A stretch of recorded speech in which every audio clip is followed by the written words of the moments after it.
Good morning dear student. In our last video we have learned about the development of embryo, जिसमें हमने पढ़ा कि हम कि हमारी फीमेल बॉडी के अंदर ह्यूमन बीइंग्स में किस तरीके से एक फीटस डेवलप होता है और वो यंग वंस को प्रोड्यूस करता है। जिसमें बच्चों हम ये इस फिगर के उससे आपको मैंने बताया था कि ये जैसे फीमेल बॉडी है, फीमेल बॉडी में यहाँ पे ओवरी होती है, आपको पता है, जैसा हमने पिछले फीमेल रिप्रोडक्टिव सिस्टम में आपको दिखाया था। ये फीमेल रिप्रोडक्टिव सिस्टम है। यहाँ यूट्रस होता है, ये दो आपकी ओविडक्ट या फैलोपियन ट्यूब्स हैं और ये दो होती हैं ओवरी। ठीक है, तो ये जो ओवरी है इसमें से ओवम जनरेट होता है। ठीक, अब हम आते हैं नीचे। तो यहाँ पे इस ओवरी से एक ओवम जनरेट हुआ, उस प्रोसेस को कहा जाता है ओव्यूलेशन, इसलिए यहाँ पे लिखा हुआ ओव्यूलेशन। ओवम जनरेट हुआ, फिर इसमें स्पर्म से फर्टिलाइजेशन हुआ और फर्टिलाइजेशन के बाद जाइगोट बना। जाइगोट डिवाइड होते होते होते होते होते जा कर के जब वो एक ग्रुप ऑफ सेल्स में कन्वर्ट हो जाता है, बॉल ऑफ सेल्स में, फिर जा कर के वो यूट्रस की वॉल के साथ अटैच हो जाता है। ठीक है, और यहीं पर अटैच रह कर के मदर के यूट्रस में रह के मदर की बॉडी से ही वो अपने सारे न्यूट्रिएंट्स लेता है और वहीं धीरे धीरे डेवलप होता है और धीरे धीरे उसमें टिश्यू फॉर्म होते हैं। टिश्यू के बाद फिर ऑर्गन्स फॉर्म होते हैं और डिफरेंट बॉडी पार्ट फॉर्म होने लगते हैं। ऐसी स्टेज जिसमें वो बॉडी पार्ट पूरे उसमें फॉर्म हो जाएं, उस स्टेज को हम कहते हैं फीटस। और आफ्टर 9 मंथ जब फीटस पूरी तरीके से ग्रो हो जाता है, पूरी तरीके से डेवलप हो जाता है, then mother give birth to baby. ठीक है, तो इस तरीके से यंग वंस का बर्थ होता है। फिर मैंने आपको कल ही बताया था कि कुछ एनिमल्स ऐसे भी हैं जिनमें इंटरनल फर्टिलाइजेशन तो होता है बट उनमें वो यंग वंस को बर्थ नहीं देते। जैसे कि हैन का मैंने आपको एग्जांपल दिया था। हैन में इंटरनल फर्टिलाइजेशन ही होता है, दैट मीन्स मदर की बॉडी के अंदर ही एग और स्पर्म का फर्टिलाइजेशन होता है, जाइगोट फॉर्म होता है, जाइगोट डिवाइड होता है, एक के बाद दो, दो के बाद चार, इस तरीके से रिपीटेडली डिवाइड होने के बाद उसके कवरिंग में, सराउंडिंग में एक लेयर बन जाती है, हार्ड लेयर। और जब वो हार्ड लेयर पूरी कंप्लीट हो जाती है तो वो एग के फॉर्म में जो है हैन उसको ड्रॉप करती है। ठीक है, और फिर वही एग को हैन हैचिंग करती है और हैचिंग के बाद जब उसके अंदर यंग वंस पूरा अच्छी तरीके से डेवलप हो जाता है तो वो एग से बाहर निकल आता है। ठीक है, यहाँ पर एक चीज़ ध्यान देना बेटो, यहाँ पे हम ओवीपेरस और वीवीपेरस भी मैंने आपको कल बताया था। वीवीपेरस जो give birth to young ones और ओवीपेरस विच लेज एग। यहाँ पे जो ये एग्स की बात हो रही है, ये एग वही एग है जो आप देखते हैं, जो बर्ड के एग हैं, हैन के एग हैं या किसी भी चीज़ के एग हैं, ये उन एग्स की बात हो रही है। और जो हम पहले एग यूज़ करते आ रहे हैं टर्म, वो एक्चुअली ओवम होता है, उसको फीमेल एग कह सकते हैं हम। लेकिन ये वाला जो एग है, ये एग जो जाइगोट का एग है, जाइगोट के बाद बना हुआ एग है। ठीक है, तो ऐसे एनिमल्स जो एग लेज करते हैं उनको हम कहते हैं ओवीपेरस। ठीक, the eggs of few animals are easy to collect because their mother lays them outside their body.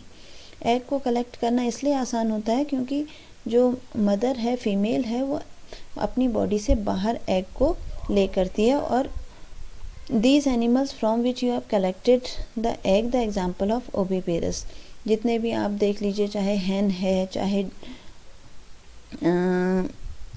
Bird हैं या फिर पिजन है, आपने देखे होंगे इनके एग।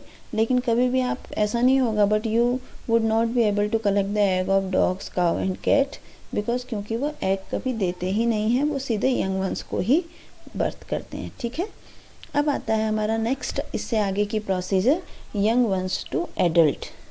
ठीक, किस तरीके से, अभी तो बिल्कुल यंग वंस पैदा हुआ, चाहे वो एग से हुआ हो, चाहे वो फीमेल बॉडी से पैदा हुआ हो, तो अब यंग वंस जो है वो किस तरीके से एडल्ट में कन्वर्ट होता है, उस प्रोसेस को हम कहते हैं डेवलपमेंट।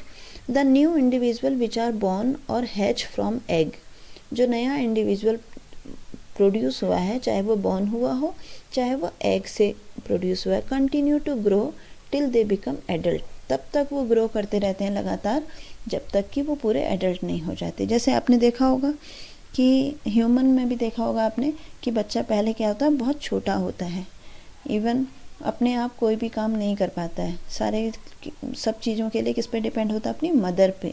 धीरे धीरे थोड़ा थोड़ा बड़ा होता है, पहले सिर्फ मिल्क पीता था, फिर धीरे धीरे थोड़ा बहुत खाना खाने लगता है, कंटिन्यूसली उसमें ग्रोथ होने लगती है, फिर उसके बाद वो चलने लगता है, फिर अपने हाथों से अपने सारे काम करने लगता है, हाइट बढ़ने लगती है, और ऐसा तब तक होता है जब तक कि वो पूरे एडल्ट की तरह ना हो जाए। ठीक है, उसी तरीके से recall the life of silkworm, आपने लास्ट 7th क्लास में पढ़ा था कि सिल्कवॉर्म में आपको पता है एग से लार्वा निकलता है, लार्वा से प्यूपा, और प्यूपा से फिर एडल्ट फॉर्म होता है। ठीक, उसी का एक फ्रॉग का यहाँ पे एग्जांपल दिया है आपको। फ्रॉग की डिफरेंट स्टेज हैं। ठीक, observe the different stage of frog starting from egg to adult stage. ठीक, तो यहाँ पे 3 स्टेज आती हैं। ये है फ्रॉग। ठीक, फ्रॉग ने एग ले किए, इस एग से फिर टेडपोल, एग ये फीमेल अगर फ्रॉग है तो इसने एग लेस किए, फर्टिलाइजेशन हुआ, वो सारी प्रोसेस हो चुकी है, जाइगोट बन गया मीन्स ये। ठीक, इससे अर्ली टेडपोल प्रोड्यूस हुआ, फिर लेट टेडपोल, और फिर ये एडल्ट। ठीक, ये दोनों एक ही स्टेज हैं, तो इसमें 3 ही स्टेज आती हैं बेसिकली, एग, टेडपोल, एडल्ट। ठीक, लेकिन टेडपोल भी क्योंकि धीरे धीरे बड़ा हो रहा है तो इसको अर्ली टेडपोल और लेट टेडपोल कहा गया है। ठीक, सिमिलरली जिस तरीके से हम उसमें पढ़ते हैं सिल्कवॉर्म के केस में। ठीक है, so you have been seen the beautiful moth emerging out of cocoon. आपने सिल्कवॉर्म वाला केस देखा होगा कि ब्यूटीफुल जो कोकून है उसके अंदर से बहुत अच्छी सी पूरा सिल्क मॉथ निकलता है। In the case of tadpole they transform into adult capable to jumping and swimming. ठीक, जो टेडपोल जो होता है वो सिर्फ वाटर में रह पाता है, वो जंप नहीं कर सकता, वो सिर्फ स्विम करता है। ठीक है, क्योंकि फ्रॉग अपने एग जो देता है वो पानी में ही देता है, जाइगोट भी पानी में ही बनता है, और वो टेडपोल भी वाटर में ही डेवलप होता है, तो वो सिर्फ स्विम कर सकता है। जैसे जैसे धीरे धीरे वो एडल्ट में ट्रांसफॉर्म होता है, फिर वो जंप भी कर सकता है, स्विम भी कर सकता है, ज़मीन पे भी रह सकता है। ठीक, the transformation of larva into adult, इस लार्वा का एडल्ट में जो ट्रांसफॉर्मेशन होता है, उस ट्रांसफॉर्मेशन को हम कहते हैं मेटामॉर्फोसिस। ठीक, क्या कहते हैं, मेटामॉर्फोसिस, यानी कि पूरा का पूरा चेंज हो गया। अभी ह्यूमन बॉडी में तो क्या होता है, बच्चा भी दिखने में वैसा ही है जैसे बड़ा है, उसमें कोई देख के ही पहचान जाएगा कि ये छोटा बच्चा है और ये बड़ा है। बट इसके केस में क्या होता है, जैसे सिल्क मॉथ के केस में या फ्रॉग के केस में क्या होता है, लार्वा जो है वो एडल्ट से बिल्कुल अलग होता है, आप देख करके पहचान नहीं सकते कि ये फ्रॉग ही है क्या।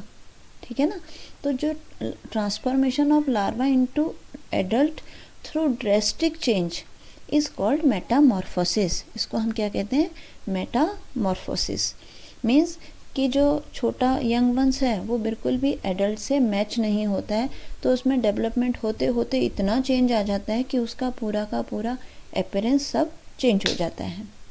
ठीक है, ह्यूमन बीइंग में मेटामॉर्फोसिस नहीं होता है, डॉग्स में नहीं होता है, कैट में नहीं होता है, वो जैसे छोटे होते हैं वैसे ही बड़े होते हैं, बट कुछ एनिमल्स में मेटामॉर्फोसिस होता है। ठीक है, मेटामॉर्फोसिस का मतलब आपको समझ में आ गया, जहाँ पे यंग वंस एडल्ट से बिल्कुल डिफरेंट होता है उसको हम कहते हैं मेटामॉर्फोसिस। ठीक है, तो इसको आप आज ये मेटामॉर्फोसिस लिखेंगे यहाँ पे। ठीक, दूसरा आप ये फ्रॉग की लाइफ साइकिल को ड्रॉ करेंगे अपनी कॉपी में, और इसका इधर से आप एविपेरस ओविपेरस के एग्जाम्पल और वो लिख चुके हैं। अभी आज इतना ही आप करेंगे, यंग वन से एडल्ट में प्रोडक्शन में फ्रॉग का ये बनाएंगे और मेटामॉर्फोसिस की डेफिनेशन लिखेंगे। ठीक है बच्चों, बाकी हम एसेक्सुअल रिप्रोडक्शन कल करेंगे। Thank you.